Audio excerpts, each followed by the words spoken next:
ఓం శుక్లాంబరధరం విష్ణుం శశివర్ణం చతుర్భుజం ప్రసన్నవదనం ధ్యాయేత్ సర్వవిఘ్నోపశాంతయే. నారాయణం నమస్కృత్య నరం చైవ నరోత్తమం దేవీం సరస్వతీం వ్యాసం తతో జయముదీరయేత్. గురుర్బ్రహ్మా గురుర్విష్ణుః గురుర్దేవో మహేశ్వరः గురుः సాక్షాత్ పరం బ్రహ్మ తస్మై శ్రీ గురవే నమః. ఓం భగవద్గీత శ్రవణానికి అందరూ స్వాగతం. మేము తెలుగులో భగవద్గీత చెప్పుకుంటున్నాం. మొట్టమొదటి ఏ, అందాం. మొట్టమొదటి క్లాసు మొన్న జరిగింది 4 రోజుల క్రితం. ఈరోజు అదే ఉపోద్ఘాతం కొంచెం ముగించి భాష్యంలోకి అడుగు పెడదాం. మొట్టమొదటి రోజు ఏం చెప్పుకున్నాము? భగవద్గీత ఎందుకు చదవాలి అనేటువంటి మొట్టమొదటి ప్రశ్న మనందరికీ వస్తుంది కదా. ఎందుకు గాను మనం ఏదైనా ఒక పని చేయడానికి ముందు ఎందుకు గాను ఒక పని చేస్తున్నాము అనేటువంటి ప్రశ్న వస్తుంది. అందువల్ల భగవద్గీత ముఖ్యంగా చదవడానికి ముఖ్యంగా ఎందుకు చదవాలి అంటే, ముఖ్యంగా మనం మంచి మార్గంలోకి వెళ్ళి ఆధ్యాత్మిక మార్గంలోకి వెళ్ళి ఒక స్పిరిచువల్ పాత్ అంటాం కదా ఇంగ్లీష్ లో, ఆ విధంగా ఒక అధ్యాత్మ మార్గంలోకి వెళ్ళి మనము అసలు జ్ఞానం అంటే ఏమిటి, ఆత్మజ్ఞానం అంటే ఏమిటి, మోక్షం అంటే ఏమిటి, దాన్ని సంపాదించడానికి మనం చేయాల్సినటువంటి కృషి ఏమిటి అనే దాని గురించి మనం తెలుసుకోవాలి. అది ముఖ్యమైనటువంటి పర్పస్. అలా కాకుండా మాకు మోక్షం ఏందయ్యా మా అవసరం అనుకునే వాళ్ళు మనం ఇప్పుడు ఈ కాలంలో మేధావులు చాలా మంది ఉన్నాం కదా. మరి అలాంటి వాళ్లకు but at the same time మేమందరం హిందువులు, మేము హిందువులు అని చెప్పుకునేటువంటి వాళ్ళకు కూడా ఎవడైనా ప్రశ్న వేస్తే సమాధానం చెప్పడానికి సమాధానం ఉండదు వీళ్ళ దగ్గర. ప్రశ్న వేస్తే అంటే ఎవడైనా ఎదుటివాడు వేరే మతానికి సంబంధించిన వాడు కావచ్చు, లేకంటే మన పిల్లలే కావచ్చు. మన పిల్లలే వాళ్ళు స్కూల్కి వెళ్ళిన తర్వాత కొంచెం పర్టికులర్లీ ఇతర కంట్రీస్ లో ఉన్నటువంటి వాళ్ళు, ఈ దేశంలో ఉన్నటువంటి వాళ్ళకు కూడా అలాంటి ప్రశ్నలు వస్తాయి. ఎందుకంటే కాలేజీకి వెళ్ళిన వెంటనే వీళ్ళ సహాధ్యాయులే వీళ్ళకి వచ్చి చెప్తుంటారు, చూసావా మా మతంలో ఇలా ఉంది, నీ మతంలో ఇలా ఉంది అని చెప్పని ఇలాంటివి కంపారిజన్ తీసుకొని వస్తారు. ఇప్పుడు సమాజంలో ఎక్కడ చూసినా ఇలాంటివే ఉన్నాయి. ఎందుకంటే కోరా.com అని ఒకటి, కోరా.com ఆర్ ఏదో ఒకటి ఉన్నది. దాని నిండా వచ్చే ప్రశ్నలన్నీ ఇలాంటివే. హిందూ మతంలో ఇదెందుకు ఉంది, హిందూ మతంలో ఇలా ఎందుకు, ఎందుకంటే రకరకాలైనటువంటి మన వ్యక్తులు మనల్ని ప్రశ్నిస్తున్నారు. మీదేమిటి ఇలా ఉంది, మీదేమిటి ఇలా ఉంది. చాలా మంది ఏంటి దాని గురించి అసలు ఏమీ పట్టించుకోకుండా మాకు అన్ని తెలుసులే అనేటువంటి ధోరణిలో హిందువులు కూడా చాలా మంది ఉంటాము. బట్ మన పిల్లలు ప్రశ్నించినప్పుడు, ఆ డాడీ ఎందుకు అక్కడ అదే ఆ మతంలో ఇన్ని దేవతలు, ఒకడే దేవుడు అంట, మనకి ఎంతమంది దేవతలు ఉన్నారు ఎందుకు, లేకుంటే మనకి ఇంట్లో రకరకాలైనటువంటి ఇన్ఈక్వాలిటీస్ ఉన్నాయి అది ఇది మనం అడిగినప్పుడు అసలు ఏమిటి దాని స్వరూపం ఏమిటి అనేదాన్ని కూడా తెలుసుకోవాలి. కాబట్టి 2 స్థాయిల్లో మనకు ప్రయోజనం ఉన్నది. ఒకటి, మనము వ్యక్తిగతంగా మనము పుణ్యము అనేది ముఖ్యం కాదండి. పుణ్యం అనేటువంటిది మన భగవద్గీతలకు అడుగు పెడితే మనకు తెలుస్తుంది. పుణ్యం అనేటువంటిది ఎంత చిన్న ప్రయోజనము, ఎంత అశాశ్వతమైనటువంటి ప్రయోజనం అనేది మనకు భగవద్గీతలో అడుగు పెడితే మనకు తెలుస్తుంది. పుణ్యం కాదు, మనం ఒక మంచి మార్గంలో వెళ్ళడం, మన అసలు జీవితం యొక్క అల్టిమేట్ గోల్, పరమార్థం అంటాం. పరమార్థం అంటే ఏంటి? పరమ అర్థ, అల్టిమేట్ గోల్, అల్టిమేట్ ప్రయోజనం ఏంటి, ఉద్దేశం, మనిషి జీవితం పొందేందుకు ప్రయోజనం ఏమిటి అనే దాన్ని తెలుసుకోవాలంటే అది అది that is what is the final పురుషార్థ అంటే గోల్. మోక్షం అంటాము, ఆత్మజ్ఞానం అంటాము. అది అది కాకపోయినా కూడా లౌకికంగా కూడా ప్రయోజనం ఉన్నది అనే విషయం చెప్పుకున్నాం గత ఆ, ఉపోద్ఘాత ఆ, దీనిలో భాషణం అని అందాం. Okay, talk. ఉపోద్ఘాతం చెప్పినటువంటి ఆ టాక్ లో మొన్న ఇవన్నీ కూడా చెప్పుకున్నాము. ఇప్పుడు ఆ ఉపోద్ఘాతాన్ని కొంచెం ముగించి ఉపోద్ఘాతంలో ఒకే ఒక విషయం చెప్పాల్సింది ఏంటంటే, ఇప్పుడు భాష్యంలోకి ప్రవేశించడానికి ముందు ఆ ఒకటి ఉపనిషత్తులు అనే దాని గురించి కూడా నేను కొద్దిగా రెఫరెన్స్ దాని పేరు తీసుకున్నా.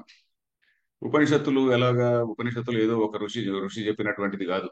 మతానికిను తత్వశాస్త్రం అంటే ఫిలాసఫీ, ఈ రెంటికి ఉన్నటువంటి తేడాను కూడా నేను టూకీగా చెప్పాను. అప్పుడప్పుడు భాష్యంలో గడుగుపెట్టిన తర్వాత మళ్ళీ చెప్పుకుంటున్నాం. సో దీనిలో మొట్టమొదటి మతం అంటే ఏమిటంటే ఇది ఒక విశ్వాసం. It is a belief system అంటాం. ఇదిగో దేవుడి నుంచి ఆర్డర్ వచ్చింది, నేను మీకు కమ్యూనికేట్ చేస్తున్నాము, you have to jolly well follow, otherwise you will be kicked అనేటువంటిది మతం చెప్తుంది. ప్రశ్నించడానికి వీలు లేదు. ఇక్కడ ఉపనిషత్తు అలా కాదు, లాజికల్ గా ఆలోచిస్తుంది. నువ్వు అంటే ఏమిటి, నువ్వు అంటే ఏమిటి అంటే నువ్వు విచారించి తెలుసుకో అంటుంది. తపస బ్రహ్మ విజిజ్ఞాసస్వ అనే మాట గత క్లాస్ లో కూడా చెప్పాను. తపస అంటే ఆలోచించి. ఉదాహరణకి ఓ తండ్రి దగ్గరికి ఒక కొడుకు వెళ్తాడు, తండ్రి బ్రహ్మజ్ఞాని. కొడుకు వెళ్ళి, అయ్యా నాకు అదేదో ఆ బ్రహ్మను గురించి చెప్పు ఉంటాడు. అప్పుడు తండ్రి ఏమంటాడు? బ్రహ్మ అంటే నేరుగా దాని గురించి చెప్పడు అతను. అరే నువ్వు ఆలోచించి తెలుసుకోవాలయా, నువ్వు బ్రహ్మను గురించి తెలుసుకోవడానికి నీకున్నటువంటి సాధనాలు ఏంటి?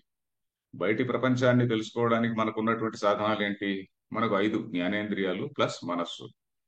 ఇప్పుడు అంతంలో మన మన వెనకల ఉన్నటువంటి తత్వం ఏమిటి, మన స్వరూపం ఏమిటి అని తెలుసుకోవడానికి మనకున్నటువంటి సాధనం ఏమిటి? ఇదే సాధనమే, ఇది తప్ప ఇంకోటి లేదు. ఇదే మనస్సు అనేటువంటి ఒకే సాధనమే. అప్పుడు ఇంద్రియాలు ఏం పని చేయవు, ఇంద్రియాలు అనవసరం. మనస్సు అనేటువంటిది ఒకే సాధనమే. అప్పుడు ఇంద్రియాలు అవసరం అప్పుడప్పుడు వస్తే రావచ్చు ఉదాహరణలు తీసుకోవడానికి. బట్ మనస్సు అనేటువంటి దాని ద్వారానే మనము మన వెనకలు ఉన్నటువంటి తత్వాన్ని కూడా తెలుసుకోవాలి. అందుకని అంతర్ముఖత్వం అనే పదం ఒకటి వచ్చింది. బహిర్ముఖ, అంతర్ముఖ అనే రెండు పదాలు. బహిర్ముఖ అంటే బాహ్య ప్రపంచాన్ని మనం ఎగ్జామిన్ చేయడం. అంతర్ముఖ అంటే మన వెనుకలు ఉన్నటువంటిది ఏంటి ఎగ్జామిన్ చేయడం. వెనకలు ఉన్నది అంటే మనకు వెనక తిరిగి చూడడం కాదు. వెనకలు ఉన్నది ఏంటి అంటే మన మనస్సును కూడా, దాని మూలమైనటువంటి తత్వం ఏమిటి అని. ఆ విధంగా ఉపనిషత్తులో ఓ శాస్త్రీయమైనటువంటి ఆలోచన వస్తుంది. సో ఆ విధంగా ఆలోచించిన తర్వాత ఆ కొడుకు భృగుర్వై వారుణి అని మంత్రం స్టార్ట్ అవుతుంది. దేనిలో అంటే మన తైత్రీయోపనిషత్తులో.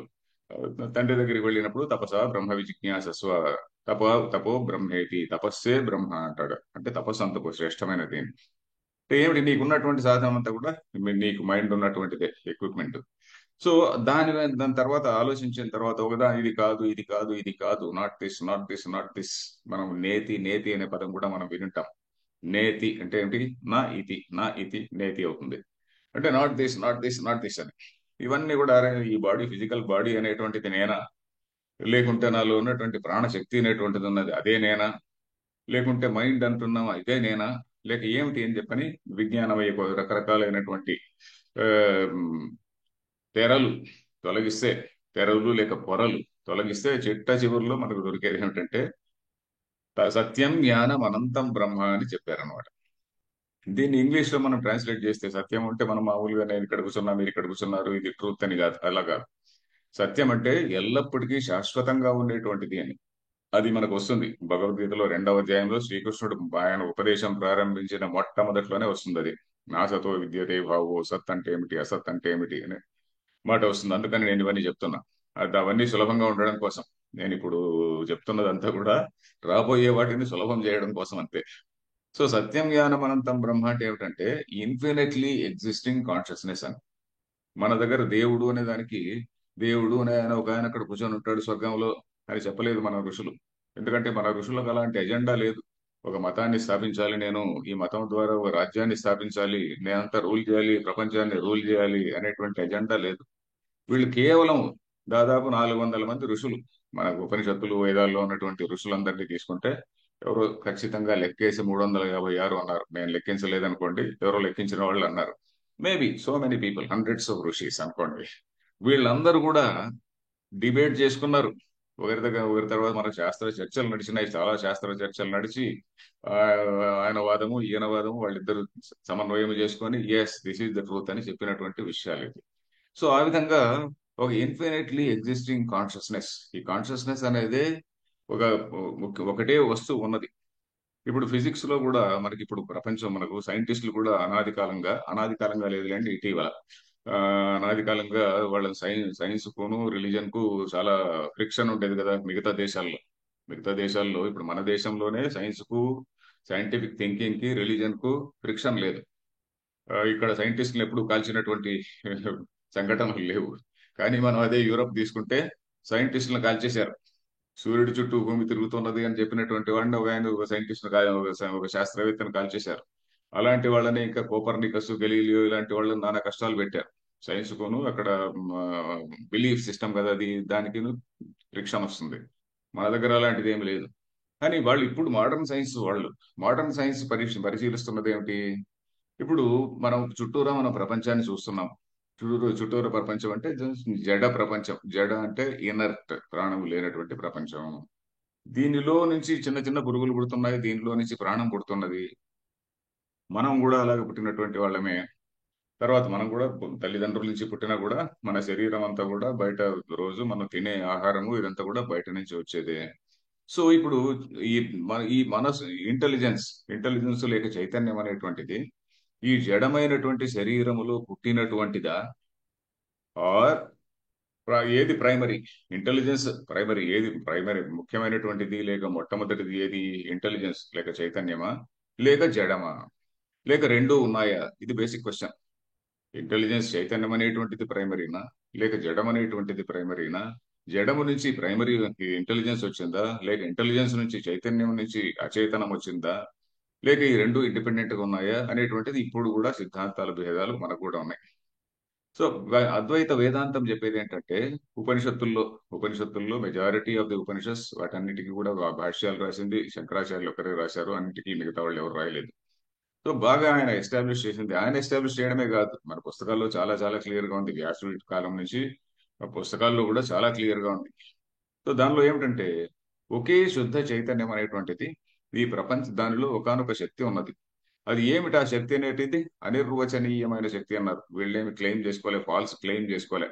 ఫాల్స్ క్లెయిమ్ చేసుకోకుండా ఇది we just don't know what it is. అనిర్వచనీయం, it is something which is indefinable అని. అనిర్వచనీయం, నిర్వచనం అంటే డెఫినేషన్. అనిర్వచనీయం అంటే సో ఇండిఫైనబుల్. ఒక ఇండిఫైనబుల్ శక్తి ఏదో, ఆ శక్తినే మనం ఏమంటున్నాము, ఒక అవ్యక్తం అన్నారు, లేకుంటే దాన్నే ఇంకా మూల ప్రకృతి అన్నారు, దాన్నే ఇంకేదో మాయ అన్నారు. మాయ అంటే మెజిషియన్ చేసేటువంటి మాయ కాదు. మెజిషియన్ ఏదో చేసే ట్రిక్స్, ఆ ట్రిక్స్ అలాంటిది కాదు ఇది. సో మాయ అంటే it is not trick. First of all అది మనం గమనించుకోవాలి. ఎందుకంటే మాయ అనే పదం వేదాంతంలో వస్తూ ఉంటుంది. సో ఇప్పుడు దానిలో ఆ చైతన్యం అనేటువంటి దానిలో ఒకానొక శక్తి ఉంటుంది. అది క్రమక్రమంగా ఈ ప్రకృతి రూపంగా మారుతుంది. ప్రకృతి రూపంగా మారి ఈ సృష్టి ఏర్పడుతుంది అనేది ఒకటి. ఈ సృష్టి కూడా ఏదో ఒకసారి ఏర్పడిన సృష్టి. ఇక్కడ బేసిక్ క్వశ్చన్స్ చాలా ఉన్నాయండి. ఇవన్నీ ఎందుకు చెప్తున్నానంటే ఇవన్నీ మనకు మళ్ళీ వస్తాయి. అందుకని ఈ సృష్టి అనేటువంటిది కూడా సైకిల్స్ నడుస్తూ ఉంటుంది. సైకిల్ వన్, సృష్టి, సృష్టి స్థితి లయ, సృష్టి స్థితి లయ అనేటువంటి సైకిల్స్ నడుస్తూ ఉంటుంది. దాని గురించి కూడా మనం ముందు ముందు తెలుసుకుంటాం. ఇప్పుడు మనకు ఉన్నటువంటి సృష్టి ఎన్ని ఏళ్ల క్రితం జరిగింది అంటే సైన్స్ కూడా 8 బిలియన్ ఇయర్స్ కింద జరిగింది అంటుంది. మన వాళ్ళు కూడా పంచాంగం తీసి చూస్తే, మన పంచాంగాలు మనం ఒకసారి వెరిఫై చేయండి. సృష్ట్యబ్దాహ అని రాసి ఉంటారు. సృష్ట్యబ్దాహ అంటే సృష్టికి జరిగినప్పటి నుంచి ఈ సృష్టి, ఈ పూర్వ సృష్టిలు వేరే, ఈ సృష్టి జరిగినప్పటి నుంచి ఎన్ని సంవత్సరాలు నడిచింది అని చెప్పని మన వాళ్ళు కూడా కొన్ని బిలియన్స్ ఆఫ్ ఇయర్స్ రాస్తారు. సో దీన్ని చూసినటువంటి అస్ట్రానమర్స్ ఆశ్చర్యపోయారు. ఇన్ఫాక్ట్ మీరు కార్ల్ సేగన్ అని ఒక అతని పేరు వినింటారు. CARLSAGAN, కార్ల్ సేగన్ అని ఒక అస్ట్రానమర్, చాలా గొప్ప సైంటిస్ట్. కార్ల్ సేగన్ సిరీస్, కాస్మాస్ అనే సిరీస్ కూడా వచ్చేది కొన్నేళ్ల క్రితం. ఆయన అలా చాలా స్పష్టంగా చెప్పాడు. వీళ్ళు ఇండియన్స్ కు టైం సెన్స్ అనేది చాలా ఉన్నది. వీళ్ళకి హిస్టరీ సెన్స్ లేదు, అది ఇది అంటుంటారు, అది వేరే మాట. వీళ్ళకి టైం అనేటువంటి దాని గురించి స్పష్టమైన అవగాహన ఉన్నది. ఇప్పుడు వీళ్ళు సృష్టి గురించి వీళ్ళు చెప్పినటువంటి ఆ, లెక్క ఏదైతే ఉన్నదో అది మోడర్న్ సైన్స్ చెప్పేటువంటి లెక్కకు అతి దగ్గరలో ఉన్నది అని. ఎందుకంటే వాళ్ళ మతం ఏం చెప్తుంది? ఫర్ ఎగ్జాంపుల్ క్రిస్టియానిటీ ఏం చెప్తుంది? సృష్టి అనేటువంటిది 404 BC లో జరిగింది, సెప్టెంబర్ నెలలో సమ్ డేట్ ఏదో చెప్తారు. ఇది మనము ఇంటర్నెట్ లో కూడా చూడొచ్చు. ఆ, దాని గురించి వాళ్ళే చాలా మంది రాసుకున్నారు. ఫర్ ఎగ్జాంపుల్ రిచర్డ్ డాకిన్స్ అనే అతను ద గాడ్ డెల్యూషన్ అనే ఒక బుక్ రాశాడు. క్రిస్టియానిటీని ఉతికి పారేస్తూ ద గాడ్ డెల్యూషన్ అని ఒక బుక్ రాశాడు. ఆయన పేరు వచ్చి రిచర్డ్ డాకిన్స్, DAWKINS. సో ఆయన ఇట్లాంటి వాళ్ళు చాలా మంది రాశారులేండి. నేను ఏదో కొత్తగా చెప్తే అదేదో దానికి వ్యాలిడిటీ లేకపోవచ్చు, ప్రమాణం లేకపోవచ్చు. వాళ్ళు చాలా మంది బైబిల్లో ఉన్నటువంటి గొప్ప గ్రేట్ గ్రేట్ స్కాలర్స్ అందరు కూడా దానిపైన డిబేట్ చేసి వాళ్ళు నిర్ధారించిన డేట్ అన్నమాట. అందుకనే వాళ్ళు మన దేశానికి వచ్చినప్పుడు అరే వేదాలు కొన్ని వేల ఏళ్ల క్రితంవి అని అంటే వాళ్ళు దే కుడ్ నాట్ యాక్సెప్ట్. ఎలాగా? సృష్టి జరిగిందే 4004 BC లో, మీ వేదాలు 10,000 ఏళ్ల క్రితంవి, 15,000 క్రితం అంటే మేము ఎలా ఒప్పుకుంటాము? మీ రాముడు త్రేతాయుగం వాడు అంటే మేము ఎలా ఒప్పుకుంటాము? రాముడు ఎప్పుడో he has to be somewhere, క్రీస్తు పుట్టిన తర్వాత వాడే ఉండాలి. ఇలాంటి క్యాల్కులేషన్లకు వచ్చారన్నమాట. క్రీస్తు పుట్టిన తర్వాత కాదు, సృష్టి జరిగిన తర్వాత. అలాంటి క్యాల్కులేషన్ వచ్చి ఓహో వేదాలు అంటే ఏదో క్రీస్తు పూర్వం 200 సంవత్సరాల క్రితం, 300 సంవత్సరాల క్రితము జరిగింది. రామాయణం అంటే అంతకుముందు 1000 సంవత్సరాల క్రితం జరిగింది. అంతేగాని 404 BC దాటిపోవడానికి వీల్లేదు. ఇట్లాంటి భావనలో వాళ్ళు ఉన్నారన్నమాట. సో అందువల్ల మన వాళ్ళు ఆ, అలా టై- సృష్టి సృష్టి అనేది ఒక సైకిల్స్ లో నడుస్తూ ఉంటుంది. ఈ సృష్టి కొన్ని బిలియన్ ఇయర్స్ క్రితం జరిగింది అని చెప్పారనమాట. సో అది ఆ, ఇది ఎందుకు ఇదంతా ఎందుకు చెప్తున్నానంటే మొట్టమొదటి శ్లోకమే శంకరాచార్యుల భాష్యంలో ఉన్నటువంటి మొట్టమొదటి శ్లోకమే దీనికి రెఫర్ చేస్తుంది. మొట్టమొదటి శ్లోకం ఇప్పుడు మనం శంకరాచార్యుల గారి భాష్యంలోకి అడుగు పెడదాం. ఇంకా నేను చాలా ఉపోద్ఘాతం చెప్పొచ్చు కావాలంటే. గీత అంటే ఏమిటి, గీత అనే పేరు ఎందుకు వచ్చింది, ఎన్ని అధ్యాయాలు ఉన్నాయి, ఎన్ని శ్లోకాలు ఉన్నాయి, ఇవన్నీ చెప్పగలం, చెప్పొచ్చు. కానీ ఇవన్నీ ఇప్పుడు చెప్పదలుచుకోలే. ఎందుకంటే మనం ఉపోద్ఘాతం ఎక్కువైతే కొంతమంది ఉపోద్ఘాతం స్కిప్ చేస్తారు. ఈ ఉపోద్ఘాతం ఏమి ఇట్లే వినేది అని. కానీ ఉపోద్ఘాతం కూడా వినాలండి. వింటేనే ఒక అప్రోచ్ మనకు తెలుస్తుంది. తర్వాత ఈ ఉపోద్ఘాతంలోకి అడుగు పెడదాం. ఇప్పుడు శంకరాచార్యులు అనేదని మనకు అందరూ పేరు విన్నాం, శంకరాచార్యుల భాష్యం. ఇప్పుడు ఉపోద్ఘాతం అంటే నేరుగా టెక్స్ట్ లోకి అడుగు పెట్టడం లే. ఏ టెక్స్ట్ అంటే భగవద్గీతలోకి అడుగు పెట్టడం లేదు. భగవద్గీతకు శంకరాచార్యులు రాసినటువంటి భాష్యములోకి అడుగు పెడుతున్నాం. ఆ భాష్యం అంటే ఏమిటి? ఒక కామెంటరీ. సింపుల్ వర్డ్స్ లో కామెంటరీ అనుకోండి. భాష్యానికి కూడా ఒక పెద్ద నిర్వచనం ఉంది. ఆ నిర్వచనంలోకి ఇప్పుడు పోను. ఆ, భాష్యం అంటే ఇంట్రొడక్షన్ అనుకోండి. దానికి ఇంట్రొడక్షన్ కాదు, వ్యాఖ్యానం. సో దానికి ఒక ఇంట్రొడక్షన్ రాస్తాడు శంకరాచార్యులు. ఇక్కడ ముఖ్యమైనటువంటి గ్రంథాలకు ఆయన భాష్యం రాసినప్పుడు సంబంధ భాష్యము అని. ఈ పుస్తకంలో అసలు విషయం ఏంటి, మనం ఏమిటి ఇందులో చెప్పబోతున్నారు, అది మనకు ఏ విధంగా రిలవెన్స్ ఒకటి ఉండాలి కదండి. ఏ గ్రంథంలోనైనా ఒక రిలవెన్స్ ఉండాలి. ఎస్, నీకు ఇది రిలవెంట్, నువ్వు తెలుసుకోదగినది అని, ఆ విధంగా. సో ఆ విధంగా దాని సంబంధ భాష్యం అని చెప్పని ఒకటి ఉన్నది. అది అది కూడా కొంచెం కొంచెం కఠినంగానే ఉంటుంది. అది కూడా అంటే కఠినం అంటే మనకు కఠినం. ఎందుకంటే మనం ఆ ట్రెడిషన్ నుంచి చాలా దూరం వచ్చాం కదా.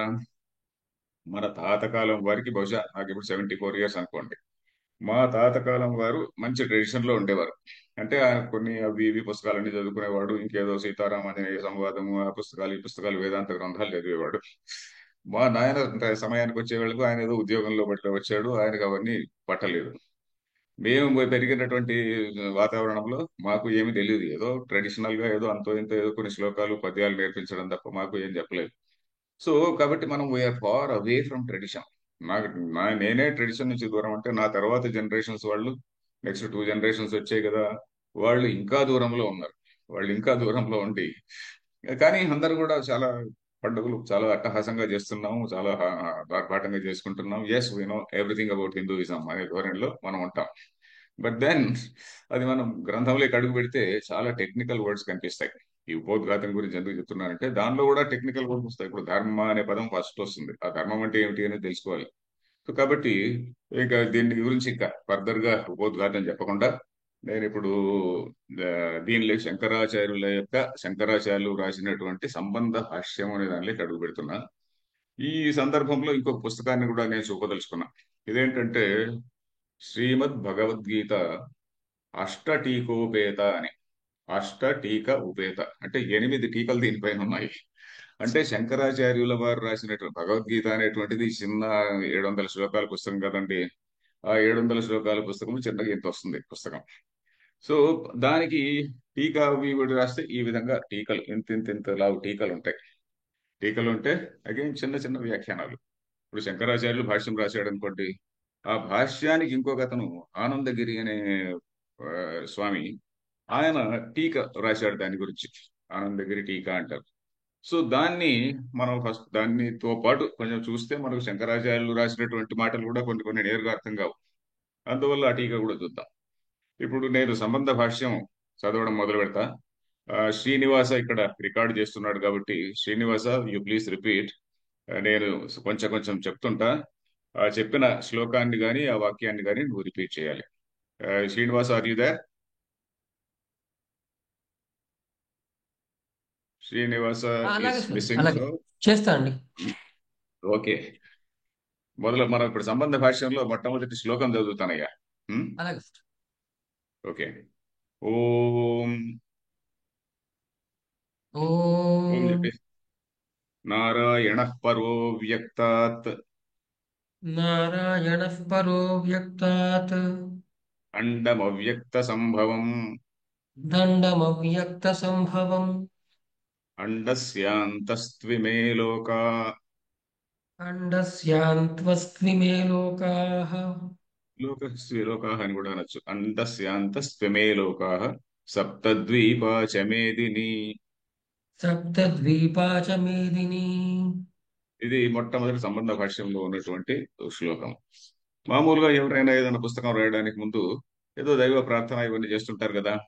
దైవ ప్రార్థన అంటే ఏదో ఒక దేవుడి ఇష్టదేవతా ప్రార్థన, ఏదో గణేశ ప్రార్థన, సరస్వతి ప్రార్థన, లేకుంటే ఇంకేదో ఇష్టదేవతా ప్రార్థన ఇవన్నీ చేస్తుంటారు. కానీ ఇక్కడ ఏమున్నది అనేది దాన్ని మంగళాచరణ శ్లోకం అంటారు. ఆ ఇష్టదేవతా ప్రార్థనను మంగళ ఆచరణ శ్లోకం అంటారు. ఈ మంగళాచరణ శ్లోకం ఇక్కడ ఏది ఉన్నది అనేది చూద్దాం. మొట్టమొదటి శ్లోకాన్ని అర్థం చేసుకుందాం. ఈ శ్లోకం శంకరాచార్యులు వారు రాసింది కాదు. ఇది పురాణాలలో ఒక ప్రసిద్ధమైనటువంటి శ్లోకం. శంకరాచార్యుల కాలం నాటికే పురాణంలో మంచి ప్రసిద్ధమైనటువంటి శ్లోకము. దాన్ని వీరు కేవలం ఉదహరించారు. ఆనందగిరి గారు కూడా ఇది ఎక్కడిది అని ఆయన కూడా చెప్పలేదు. ప్రసిద్ధ పురాణ శ్లోకం అని మాత్రమే అన్నారు. సో దీనికి అర్థం ఏమిటి? నారాయణ పరః అవ్యక్తాత్. ఇప్పుడు ఈ భాష్యం చదువుకునేటప్పుడు ఇంకొక విషయం ఏంటంటే, మనం కొంచెం సంస్కృతం తెలిసిన వాళ్ళైతే ఇంకా చాలా ఎంజాయ్ చేస్తారండి. కొంచెం సంస్కృతంతో పరిచయం ఉంటే ఇంకా బాగా మనము దాన్ని ఆస్వాదించవచ్చు. ఆ, తెలియకపోయినా కూడా ఇప్పుడు అంతో ఎంతో సంస్కృతం తెలుసుకునే అవకాశం వస్తుంది.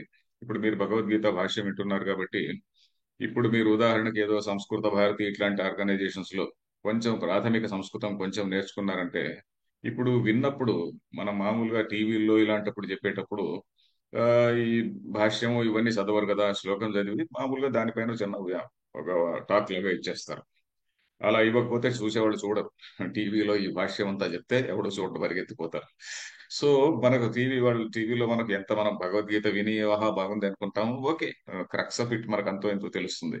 బట్ ఈ భాష్యం కూడా మనం చదివితే ఇంకా బాగా మనకు బాగా అర్థం చేసుకోగలము, ఇంకా దాన్ని ఆస్వాదించగలము. అబ్బో ఇంత గొప్ప విషయం ఉందా అని మనం తెలుసుకుంటాము.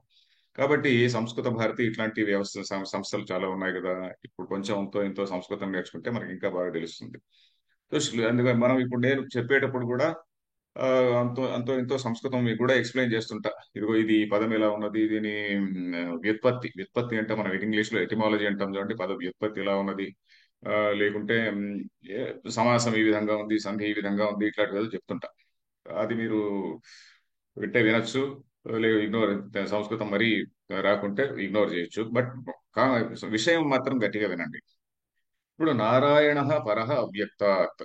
నారాయణ అంటే నారాయణుడు, రామ అంటే తెలుగులో రాముడు కదా. నారాయణ అంటే నారాయణుడు అంటాం. ఈయన లేకుంటే నారాయణుడు, ఓకే, నారాయణుడు అనే అందాం. నారాయణుడు పరః అవ్యక్తాత్. అవ్యక్తము అనే దానికంటే హీఈస్ ఉత్కృష్టం, సుపీరియర్. పరః అంటే సుపీరియర్ అని. నారాయణుడు అనేటువంటి వాడు ఈ అవ్యక్తం అనే దానికంటే ఎక్కువ వాడు. తర్వాత అండం అవ్యక్త సంభవం. ఏదో ఒక అండం ఒకటి ఉన్నదంట. ఆ అండం అండం ఉంటే గుడ్డు అనుకోండి. ఆ గుడ్డు అనేటువంటిది బ్రహ్మాండం అంటుంటాం కదా. ఈ బ్రహ్మాండం అనే మాటనే అందాం. గుడ్డు అంటే బాగలేదు. ఈ బ్రహ్మాండం అనేటువంటిది అవ్యక్తము నుండి పుట్టినటువంటిది. అండం అవ్యక్త సంభవం. అవ్యక్త సంభవం అంటే అవ్యక్తము నుండి వచ్చినటువంటిది, పుట్టినటువంటిది అని లిటరల్ మీనింగ్. ఫస్ట్ మొట్టమొదటి లిటరల్ మీనింగ్ తెలుసుకొని దీని వెనకల అర్థం ఏంటి అని చూసుకుందాం. వచ్చు నారాయణుడునే ఆయన ఉన్నాడు. ఆయన ఆయన అవ్యక్తం కన్నా ఎక్కువ వాడు. నారాయణుడి నుంచి అవ్యక్తం వచ్చింది అని చెప్పలే. నారాయణుడు అవ్యక్తం కన్నా ఉత్కృష్టమైనటువంటి శ్రేష్టమైనటువంటి పరం అంటే శ్రేష్టమైన ఉత్కృష్టమైనటువంటి. తర్వాత అండము నుంచి అవ్యక్తం వచ్చింది. అంటే మూడు వచ్చాయి ఇప్పుడు. నారాయణ, అండ, అవ్యక్తము, అండం. అండస్యాంతస్త్విమే లోకాః. అండస్య అంతః తు ఇమే లోకాః. ఇవన్నీ కలిపితే అండస్యాంతస్త్విమే లోకాః అని వస్తుంది. అండ్ ఇది మనకు టంగ్ ట్విస్టర్ గా కూడా ఉండొచ్చు కొంతమంది సంస్కృతం ఎంతో ఇదివరకు వినని వాళ్లకు. అండస్యాంతస్త్విమే లోకాః అంటే ఏమిటబ్బా అనుకుంటారు. అండస్య అంతః తు ఇమే లోకాః. ఈ అండము లోపల ఈ లోకములన్నీ ఉన్నవి. లోకాలు అంటే మనం 14 లోకాలు అని వినుంటాం. ఏది భూవః సువః భూలోకం, భువర్లోకం, సువర్లోకం, మహర్లోకం, అది ఇది అని ఊర్ధ్వలోకాలు కొన్ని, అధోలోకాలు ఏవో కొన్ని వినుంటాం మనం. అతల వితల సుతల తలాతల పాతాళ అవన్నీ కూడా వినుంటాము. అంటే కొన్ని కొన్ని ఊర్ధ్వలోకాలు అంటే కొంచెం మంచి మంచి పనులు చేసినటువంటి వాళ్ళు వెళ్ళేటువంటి లోకాలని, ఇంకా చెడు పనులు చేసినటువంటి వాళ్ళు వాళ్ళ దండన అనుభవించడానికి వెళ్ళేటువంటి లోకాలని ఇలా మనం వినుంటాం.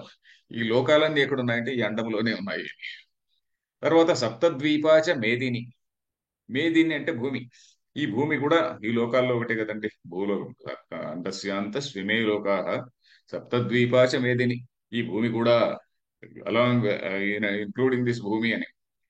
సప్తద్వీప చ చ అంటే మరియు అని, అండ్ అని. చ అంటే అండ్ అని. సప్తద్వీప చ మేదిని. ఈ సప్తద్వీప అయినటువంటి మేదిని. మేదిని అంటే ఏమిటి? దీని వెనక కూడా ఒక కథ ఉందండి. మేదిని అంటే కొవ్వు, మేధం. మేధ అంటే కొవ్వు. మేధ వేరే, మేధ అంటే వేరే. మేధ అంటే బుద్ధి, ప్రజ్ఞ. మేధ అంటే కొవ్వు. మేదిని అంటే కొవ్వు వల్ల ఏర్పడినటువంటిది. దీనికి ఒక వెనక కథ ఒకటి ఉన్నది. ఏమిటంటే విష్ణువు మధుకైటభులు అనేటువంటి వాళ్ళను చంపినప్పుడు ఆ మధుకైటభుల యొక్క కొవ్వుతో ఈ భూమి అంతా ఏర్పడిందట. మొట్టమొదట కేవలం వాటరే ఉండింది, జలమే ఉండింది. ఆ జలములోనే మహావిష్ణువు ఆయన వాళ్ళతో యుద్ధం చేశాడు. జలము లేని చోట మాతో యుద్ధం చేయి అని వాళ్ళు ఛాలెంజ్ చేశారు. అప్పుడు ఆయన తన తొడలపైకి వాళ్ళని తీసుకొని ఆ తొడల పైన మర్దించి చంపేశాడు. తొడలను మనకి చేయడం ద్వారా క్రష్ చేయడం, తొడలతో క్రష్ చేసి చంపాడు అని చెప్పి పురాణ కథ మనకు దేవి భాగవతంలో కూడా దానికి ఒక పెద్ద సింబాలిజం ఉంది. దానిలోకి ఇప్పుడు పోను నేను. అంటే మొట్టమొదట ఏమిటంటే ఆ మ్, ఒక ఆ, తమో గుణము రిప్రజెంట్ చేస్తారు వాళ్ళు ఎవరు, మన మధు కైటబులు అనేటువంటి వాళ్ళు. ఆ తమో గుణాన్ని నిర్జించిన తర్వాత సృష్టి జరిగింది అనేటువంటిది ముఖ్యమైనటువంటి విషయం. మనకి ఏ విషయమైనా ఏదైనా ఒకటి సృష్టి జరగాలంటే మనకు ఉన్నటువంటి తమో గుణం అనేటువంటిది మొట్టమొదటి వెళ్ళిపోవాలి. తమో గుణం అంటే ఏంటి? డల్నెస్, ఎనర్షియా, ఇన్యాక్షన్, అవన్నీ కూడా. అలాంటివి పోతేనే మనం ఏదైనా సృష్టి చేయగలము అని. సో దానికి సింబల్ అన్నమాట అది. దాని గురించి చాలా చెప్పేది చాలా ఉంటుంది. అది మన మన దేవి సప్తశతిలో కథ వస్తుంది. ఇంకా అనేక పురాణాల్లో కూడా ఆ మధుకైట కథ గురించి వస్తుంది. సో ఎనివే, ఆ అది మళ్ళీ ఎప్పుడైనా రెఫరెన్స్ వచ్చినప్పుడు వేదం దీనిలోకి అడుగు పెట్టిన తర్వాత మళ్ళీ ఇంకెప్పుడైనా ఎక్స్ప్లెయిన్ చేస్తా. సో కొవ్వు అనేటువంటిది భూమిగా ఏర్పడింది అనేది మనకు ఉపనిషత్తుల్లో కూడా చెప్పేది ఏంటంటే, దేవుడు సృష్టి చేసినాడు అంటే నేరుగా మనుషుల్ని వీళ్ళు ఇదిగో ఈ మనుషులు ఇలాగా పశువులు ఇలాగా అని సృష్టి చేయలే. మొట్టమొదట ఆకాశం ఏర్పడిందట. ఆకాశం తస్మాత్ ఆత్మన ఆకాశ సంభూత. అంటే ఆ మొట్టమొదట శుద్ధ చైతన్యం అని మనం ఏదైతే చెప్పుకున్నామో ఆ శుద్ధ చైతన్యంలో ఆకాశం అనేటువంటిది మొట్టమొదట ఏర్పడింది. ఆకాశ అంటే ఏంటి? That which shines everywhere. ఆ అంటే సమంత, ఎవ్రీవేర్ అని. కాశ అంటే ప్రకాశ్, కాశ అంటే షైనింగ్. ప్రకాశ అనే మాట విన్నాం మనం. So that which is everywhere. ఆ ఆకాశంలో మొట్టమొదట ఏర్పడింది ఏంటంటే వాయువులు ఏర్పడ్డాయంట. ఆ వాయువులు ఏమైంది? అగ్ని. ఆ వాయువు నుంచి అగ్ని ఏర్పడింది. ఆ అగ్ని నుంచి ఆ అగ్ని కొంచెం కొంత లిక్విఫై అయిపోయి అది లిక్విడ్ ఏర్పడినది. ఆ లిక్విడ్ కొన్నాళ్ళకు సొలిడిఫై అయ్యి గ్యాస్, భూమి ఏర్పడింది. భూమి అంటే సాలిడ్ మ్యాటర్ ఏర్పడింది అని తైత్తిరీయ ఉపనిషత్తులో చెప్తారు. ఎందుకనే చెప్పింది మన వాళ్ళు శాస్త్రీయంగా చెప్పారని. ఆకాశ ద్వాయు వాయోరగ్ని అగ్నేరాప అద్య పృథివీ పృథివ్యా ఓషధయ. ఈ పృథివీ నుంచి వచ్చినటువంటిది ఏమిటి? ఓషధులు. ఓషధులు అంటే చెట్లు చేమలు. మనం ఉన్నటువంటి ఆల్ ప్లాంట్ కింగ్డమ్ అంటాం చూడండి. ఆ ప్లాంట్ కింగ్డమ్ అంతా కూడా అది ఏమిటైంది? ఆ ప్లాంట్ కింగ్డమ్ నుంచి మనం అందరం వచ్చాం. ఓషధీభ్యో అన్నం. ఆ ఓషధులన్నీ కూడా ఈ జీవరాశులకి ఆహారంగా మారింది. ఆ ఓషధుల నుంచినే మనం వచ్చాం. సో మొట్టమొదటి ఆకాశంలో వాయువు తర్వాత అగ్ని, అగ్ని నుంచి లిక్విఫై కావడము, సొలిడిఫై కావడము, అదంతా కూడా మళ్ళీ మనకు సూటబుల్ టెంపరేచర్ లో అవన్నీ కూడా ఆ వస్తువులు ఏర్పడము. దాని నుండి మనం జంతువులు, చిన్న చిన్న జంతువులు రావడము, ఈ ప్రకారంగా సృష్టి చెప్పిందండి. ఇవన్నీ చదువుకుంటే మనకు ఆశ్చర్యం అవుతుంది. సో ఇప్పుడు ఈ శ్లోకానికి వద్దాం. నారాయణ పరోవ్యక్త దండం అవ్యక్త సంభవం అనే దానికి. ఈ నారాయణ అంటే ఏమిటి? దీనికి మళ్ళీ మనం ఆనందగిరి వ్యాఖ్య చూడాలండి. ఆనందగిరి కామెంటరీ. నేను ఈ ఆనందగిరి కామెంటరీలోనే నోట్స్ రాసుకున్నా. ఈ ఆనందగిరి గారు దీనికి రాస్తారనమాట. నారాయణ అంటే ఏమిటంటే, నరశబ్దేన చరాచరాత్మకం శరీర జాత, శరీర జాతం అంటాడు. నర నర అనే శబ్దానికి మనం తెలుసు. నర అంటే ఏమిటి? నరులు వానరులు అనే పదం మనకు తెలుసు కదా. నరాణం అయనం. నరులు అంటే ఏమిటి? మనుషులు. చరాచరాత్మకం. ఇది శరీర జాతం. చర అచర ప్రాణులు, చెట్లు చేమలు కూడా. ఎందుకంటే వాటికి కూడా ప్రాణం ఉన్నది. చెట్లు చేమలకు ప్రాణం ఉన్నది అని చెప్పని ఇటీవల 19th సెంచురీలో ఎవడో కనిపెట్టాడు అని చెప్పని అంటారు కదా. మనకు చెట్లు చేమలకు ప్రాణం ఉన్నది, దానికి కూడా థింకింగ్ ఉన్నది అని చెప్పని మన పుస్తకాల్లో అనాది కాలంగా ఉన్నది. ఓకే. సో ఈ నరులు. ఇప్పుడు మనకు జీవుడు అంటే ఏమిటి? జీవుడు అంటే కేవలం మనిషే కాదండి. జీవుడు అంటే చీమ నుంచి, దోమ నుంచి, ఇంకా చెట్లు చేమల నుంచి మొదలుకొని. అందుకని మనం పురాణ కథల్లో కూడా చదువుతుంటాం. ఒకడెవడో ఉంటాడు. వాడు బాగా చదువుకున్నటువంటి వాడు ఉంటాడు. చదువుకుంటున్నవాడు, బాగా చదువుకున్నవాడు ఎవడికి పాఠం చెప్పలేదు, ఎవడికి మంచి మాట చెప్పలేదు. వాడు ఎక్కడో అడవిలో పుడతాడు అనమాట. అడవిలో చెట్టు కింద పుడతాడు. ఆ చెట్టు అడవిలో ఉన్న చెట్టు పువ్వులు ఇస్తున్నాయి, అన్ని ఇస్తున్నాయి, కానీ చెట్టుకు ఏం ప్రయోజనము లేదు. ఆ విధంగా పువ్వులన్నీ రాలిపోతుంటాయి. సో అట్లా ఆ విధంగా పురాణాల్లో కథలు చదువుతుంటాం. ఆ చెట్టుగా పుట్టడము, పుట్టగా పుట్టడము, మళ్ళీ ఆ చెట్టు నుంచి మళ్ళీ ఇంకో జన్మ పొందడము, ఇట్లాంటివన్నీ మనం చదువుతుంటాం. సో తరహ ఇదేంటి నారాయణ శబ్దంలో ఉన్నాం ఇప్పుడు.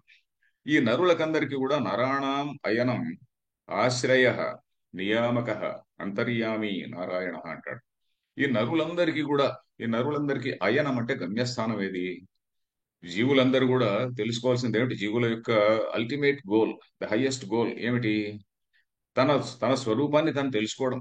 ఈ జీవులందరూ కూడా తమ స్వరూపాన్ని తెలుసుకోవడం అంటే అది వాళ్ళ మార్గం అన్నమాట. ఈ నరులందరికీ కూడా అయనం ఆశ్రయ, ఆశ్రయమైనటువంటిది ఏమిటంటే అది నారాయణుడు అన్నారు. ఇది ఇప్పుడు ఇంతటితో ఆపదాం. ఇక్కడితో ఆపి నెక్స్ట్ వర్డ్కి పోదాం. ఈ ఈ నారాయణుడు అనేటువంటి వాడు అవ్యక్తము అనే దానికంటే ఉత్కృష్టమైనటువంటి వాడు. పరహ అవ్యక్తాత్. ఈ అవ్యక్తం అంటే ఏమిటండి? వ్యక్తం అంటే that which is seen very very clearly. మన ఎదురుగా వ్యక్తం అవుతున్నది అంటాం, వ్యక్త ప్రపంచము అంటుంటాం. వ్యక్తమైంది. ఈ వ్యక్తం ఉంటే that which can be seen felt by our senses. మనకు 5 ఇంద్రియాలు ఉన్నాయి కదా, ఈ 5 ఇంద్రియాల్లో మనం ఫీల్ అయ్యేటువంటిది, మనం తెలుసుకోగలిగినది ఇదంతా కూడా వ్యక్తం. ఆ, కేవలం మన కంటితో చూసేదే కాదు. ఆ, ముక్కుతో తెలుసుకునేది కావచ్చు, స్పర్శతో తెలుసుకునేది కావచ్చు, రుచితో తెలుసుకునేది కావచ్చు. ఇవన్నీ కూడా శబ్ద స్పర్శ రూప రసగంధ అంటాం చూడండి, శబ్దంతో తెలుసుకునేది కావచ్చు. ఇవన్నీ కూడా వ్యక్త ప్రపంచం. అవ్యక్తం అంటే ఈ వ్యక్తము కూడా కానటువంటి దానికంటే ముందు ఉన్నటువంటి స్థితి. ఎందుకంటే మనం ఒక రకమైనటువంటి ఎవల్యూషన్ చెప్పుకుంటున్నాం. ఇప్పుడు థియరీ ఆఫ్ ఎవల్యూషన్ డార్విన్ చెప్పినటువంటిది కూడా నేను ఇంతకుముందు తైత్తిరీయ ఉపనిషత్తులో చెప్పిన దానికి దాదాపు దానిలాగానే ఉంటుంది. అది డార్విన్ చెప్పినటువంటిది కొత్త విషయం ఏం కాదు. మొట్టమొదటి చెట్లు చేమలు పుట్టాయి, చెట్టు చేమల నుంచి ప్రాణులు పుట్టాయి అనేటువంటిది డార్విన్ చెప్పింది మనకు ఉపనిషత్తుల మాటనే చెప్పాడు ఆయన కూడా. ఎనివే, సో ఇప్పుడు ఈ ఇప్పుడు ఇది అవ్యక్తం అని అన్నాం కదా. అవ్యక్తం ఉంటే ఇంకా ఈ వ్యక్తము కాని, వ్యక్తము వ్యక్తము అనేటువంటి స్థితిలోకి రానటువంటి దాని పూర్వం ఉన్నటువంటి స్థితి. సో ఈ అవ్యక్తం అనేటువంటిది నారాయణుడికి తరువాత వచ్చినటువంటిది అని అనుకోవాలి. ఇంకా నారాయణ పరహ అవ్యక్త, అవ్యక్తం కంటే ఆయన శ్రేష్ఠుడు.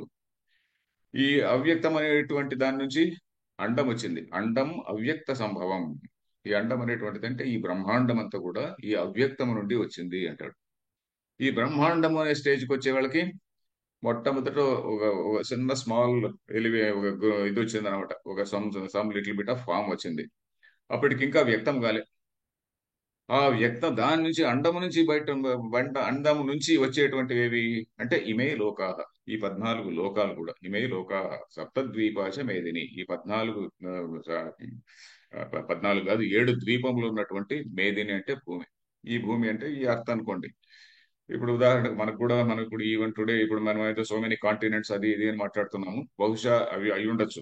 ఎందుకంటే మన కొంతమంది చెప్తుంటారు, కొంతమంది మన పురాణాలు చెప్పేటువంటి వాళ్ళు, ఇదిగో అమెరికా అంటే సో అండ్ సో ద్వీపము, దానికి ఏదో అంటారు, ఏదో లక్ష ద్వీపం ఏదో చెప్తుంటారు వాళ్ళు. వాటికి అమెరికాలో ఉన్నటువంటి వాళ్ళకి మనం సంకల్పాలు కూడా తయారు చేస్తుంటాం. మనం ఎలాగైతే జంబూ ద్వీపే భరత వర్షే భరత ఖండే అని చెప్పని ఇక్కడ సంకల్పం చెప్పుకుంటామో, అమెరికా వాళ్ళకి ఇంకేదో క్రౌంచే ద్వీపే అని చెప్పని అక్కడ సంకల్పం చెప్తుంటారు. సో అలాగే యూరోప్ లో ఇంకేదో చెప్పొచ్చు, ఇంకేదో ఇంకెక్కడో సౌత్ అమెరికాలో ఇంకోటి చెప్తుండొచ్చు, చెప్పలేము. బట్ అక్కడ కూడా మన వాళ్ళు పంచాంగాలు తయారు చేసి అన్ని చేస్తున్నారు. ఎనివే, సప్తద్వీపాచ మేదిని. మేదిని అంటే ఈ కొవ్వుతో ఏర్పడినటువంటి ఈ భూమి అంతా కూడా సప్తద్వీపములతో కూడి ఉన్నటువంటి ఈ భూమి కూడా దానిలో ఒక భాగమే, ఒకానొక లోకము అని. సో ఏమిటి దీనివల్ల మనకు తెలిసింది? దేర్ ఇస్ వన్ నారాయణ, అవ్యక్త, దాని నెక్స్ట్ అవ్యక్తం నుంచి అండము, అండము నుంచి ఈ లోకాలన్నీ వచ్చాయి అని. ఇప్పుడు వీటి అర్థం ఏమిటి అనేది తెలుసుకోవాలి మనం. సో ఇప్పుడు నారాయణ పరహ అంటే ఆయన ఎక్కడో పైన ఉన్నాడు అని చెప్పని మనం జాగ్రఫికల్ గా లేకుంటే ఒక ఉమ్, మనం ఏదో ఒక ఇది డయాగ్రమ్ వేసినట్టుగా డయాగ్రమాటిక్ రిప్రజెంటేషన్ చేయకూడదు. డయాగ్రమాటిక్ రిప్రజెంటేషన్ వేసి ఇగో ఇక్కడ ఈ భూమి ఇక్కడ ఉన్నది, దీనిపైన ఒకటి ఏదండి అండం అనేది ఒకటి ఉన్నది, దానిపైన ఒక అవ్యక్తం ఒకటి ఉన్నది, ఆ అవ్యక్తం తర్వాత ఒకటి ఒక నారాయణుడు అని ఆయన ఉన్నాడు అనుకోకూడదు. ఎందుకంటే మనకు ఉదాహరణకు బమ్మెర పోతన పోయం మనం చాలా మంది చదివి ఉంటాం. ఏదంటే బొమ్మెరపోతున్న భాగవతం చదవాలన్నా కూడా మనకు వేదాంతం అంతో ఎంతో తెలియాలండి. తెలియకపోతే చిన్న పద్యాలు కూడా అర్థం కావు. ఉదాహరణకు లోకంబులు లోకేశులు, మీలో చాలా మంది వినుంటారు. లోకంబులు లోకేశులు లోకస్థులు తెగిన తుది అలోకంబగు పెంచీకటి కవ్వల ఎవ్వండి ఏకాకృతి వెలుగు అతనినే సేవింతు అంటుంది గజేంద్ర మోక్షంలో గజేంద్రుడు. ఆ గజేంద్రుడికి పూర్వ జన్మ సంస్కారం వల్ల తెలివి వచ్చిందట. ఎనివే, సో గజేంద్ర ఏమంటాడు, లోకంబులు, ఈ లోకములు, లోకేశులు, ఆ లోకంలో ఉన్నటువంటి లోకపాలకులు వీళ్ళందరూ కూడా, లోకస్తులు, ఆ లోకంలో ఉన్నటువంటి జీవులు, లోకస్తులు అంటే ఆ జీవులు ప్రాణులు, వాళ్ళందరూ కూడా నశించిన తర్వాత, అంటే ఏమిటి, ప్రళయం, ఒక మహాప్రళయం తర్వాత, మహాప్రళయం తర్వాతనే కదా మళ్ళీ సృష్టి జరిగేది. ఆ, లోకస్తులు తెగిన తుది అలోకంబగు, అంటే లోకాలకు అతీతమైనటువంటి పెన్జీకటి, ఒక డార్క్నెస్. డార్క్నెస్ అంటే ఏమిటి, అది ఇగ్నరెన్స్. డార్క్నెస్ ఇస్ ఇగ్నరెన్స్, అది తెలియని స్థితి. దాన్నే అవ్యక్తం అన్నాం. ఆ అవ్యక్తం అనే దాన్ని డార్క్నెస్, మాయ, ఇవన్నీ చెప్పింది అందుకనే. మాయ అంటే అది ఒక డార్క్నెస్ అన్నట్టుగా. ఆ డార్క్నెస్ కు బయట ఉన్నటువంటి వాడు ఎవరు? అవ్వల ఎవ్వండి ఏకాకృతి వెలుగు, untouched by all these things, unaffected by all these things, వీటన్నిటికీ అతీతంగా ఉంటాడు అని. బయట అంటే ఎక్కడెక్కడో దూరంలో ఎత్తులో ఉంటాడు. మనం ఇక్కడ ఉన్నాము, ఆ పైన ఇంకోటి, ఆ పైన ఇంకోటి, ఆ పైన ఇంకోటి, ఆ ఎత్తులో ఎవరో ఉంటారు అని. మేము చిన్నప్పుడు లోకంబులు లోకేశులు శ్లోకం పద్యం చదివినప్పుడు మాకు అర్థమయ్యేది కాదు. మాకు టీచర్ చెప్పిన ఆయనకు అర్థమైందో లేదో మాకు తెలియదు, ఎందుకంటే మాకేం చెప్పాడో నాకు గుర్తులేదు. సో ఈ దీనిలో, దానిలో ఇదే విషయం చెప్పాడు. లోకంబులు లోకేశులు లోకస్తులు దగ్గర దిగిన దానిలో ఈ నారాయణ పరో వ్యక్త అనేది చెప్పారనమాట. సో ఈ అండములోంచి ఇవన్నీ వచ్చింది. అండం అవ్యక్త సంభవం అంటే దాని అర్థం ఏంటి? అవ్యక్తంలో నుంచి ఇది వచ్చింది ఏంటి? మట్టిలో నుంచి కొండ వచ్చింది అంటాం. మట్టిలో మట్టిలో ఉంది అని ఇంకొక విధంగా చెప్పాలంటే, మట్టిలో నుంచి ఈ కొండ వచ్చింది అంటే మనకు క్లియర్ గా అర్థమవుతుంది. బట్ కుండ మట్టిలో ఉంది అంటే, మట్టి అనేది కారణము, మృత్ అనేటువంటిది కారణము, కుండ అనేటువంటిది కార్యము అంటాం. ఈ రెండు పదాలు కూడా మనం గుర్తుపెట్టుకోవాలి. కారణము, కార్యం. కారణము ఇస్ ఓల్డర్, కార్యము ఇస్ యంగర్. అంటే ప్రయర్ మొట్టమొదటి వచ్చేటువంటిది ఉండేది కార్యము, కారణము, తర్వాత వచ్చేటువంటిది కార్యము అని. సో నారాయణ పరహ అవ్యక్తాత్ అంటే ఏమిటి? నారాయణుడు అన్నిటికంటే ముందున్నటువంటి తత్వం, ఒక వ్యక్తి కాదు. నారాయణుడు అనేటువంటి వాడు ఒక ఆయన అక్కడ ఉన్నాడు, శంకుచక్ర గదా హస్తుడు ఉన్నట్టు ఉన్నాడు అని అంటే మనము మళ్ళీ ఒక నామరూపాల్లోకి వెళ్ళిపోతాం, ఫిలాసఫీ నుంచి దూరం వెళ్ళిపోతాం. ఫిలాసఫీ ప్రకారం మాట్లాడాలంటే, తత్వం ప్రకారం మనం మాట్లాడాలంటే, కేవలం దాన్ని ఒక తత్వం అని చెప్పానంటేనే మనకు అర్థమవుతుంది. అది సరైనటువంటి మాట. సో నారాయణుడు అనేటువంటి వాడు అనే తత్వం ఒకటి ఉన్నది పైన. ఆ తత్వం తర్వాతనే, ఆ తత్వంలోనే ఈ అవ్యక్తం అనేటువంటి ఒకానొక శక్తి ఉన్నది. దాన్నే మనం మాయ అంటున్నాము, డార్క్నెస్ అంటున్నాము, అవ్వల ఇవ్వండి పెంజీకటికి అవ్వల అంటున్నాం కదా. ఆ ఆ, ఇంకా ఇంకా కొన్ని మాటలు ఉన్నాయి, అవిద్య, మాయ, ఇట్లాంటి మాటలన్నీ ఉన్నాయి. మెల్లిమెల్లిగా అవన్నీ వస్తాయి మనకు. సో దాని తర్వాత అవ్యక్తము నుండి అండ సంభవం అంటే ఏమిటి? ఈ అండం ఏదైతే ఉన్నదో అండమే అవ్యక్తములో ఉన్నది. అండము అనేటువంటి కుండ మట్టిలో ఉన్నది అన్నట్టుగా అండము, ఈ ఈ వ్యక్త ప్రపంచం, ఈ వ్యక్త ప్రపంచం, ఈ లోకాలన్నీ కూడా ఆ అండములో ఉన్నాయి. అండమంతా వచ్చి అవ్యక్తంలో ఉన్నది. ఈ లోకాలన్నీ కూడా దానిలో ఉన్నాయి. కుండ మట్టిలో ఉన్నది అన్నట్టుగా. కుండ మట్టి కంటే భిన్నంగా కుండ లేదు. ఇక్కడ అది కూడా ఒక పాయింట్. మట్టి కంటే భిన్నంగా కుండ ఎలా లేదో, అదే విధంగా నారాయణుడి కంటే భిన్నంగా అవ్యక్తం లేదు. అవ్యక్తము కంటే భిన్నంగా అండము లేదు, బ్రహ్మాండం లేదు. దానికంటే భిన్నంగా లోకాలు లేవు.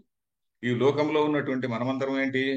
మనమందరం కూడా నారాయణుడి కంటే భిన్నం కాదు అని ఇక్కడ చెప్పబోతున్నాడు ఆయన.